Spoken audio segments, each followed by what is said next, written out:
we unleashed the Islamic State upon the region and upon ourselves.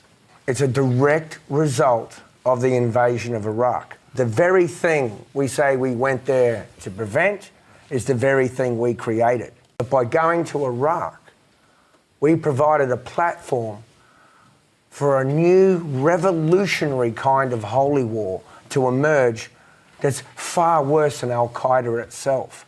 And that's simply because we went in and we removed a regime that wasn't a particularly pleasant regime to begin with, but it was holding certain forces in check. And we removed that and created a vacuum, and one man stepped into that vacuum.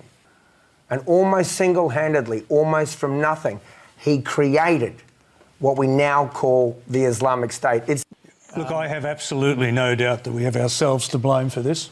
I thought the purpose of the first Gulf War was to eliminate the weapons of mass destruction and to eliminate or reduce their capacity to actually create them.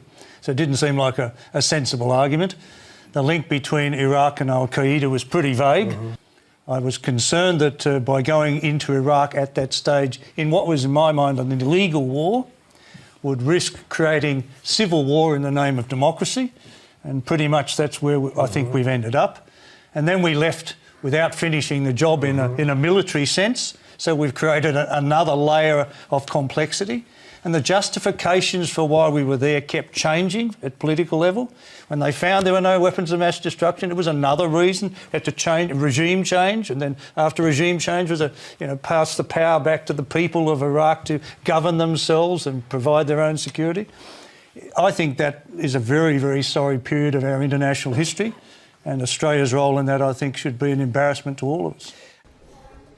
Madam Speaker, my question is to the Prime Minister. Prime Minister, the Iraq War has raged for 12 years and created the circumstances for the rise of Islamic State, and all on the basis of the lies about weapons of mass destruction and Osama bin Laden.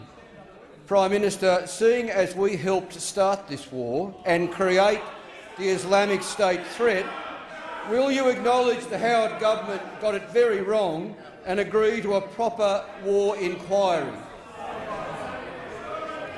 I call the Honourable the Prime Minister.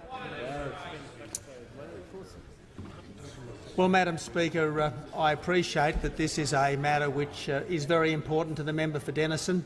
I appreciate that he had deeply held views on that particular conflict, and Madam Speaker, I would probably be prepared to concede that he was right to feel a little bruised by some of the treatment that he was given at that time. But, Madam Speaker, I don't want to dwell on the past. I would rather deal with today's problems than yesterday's problems.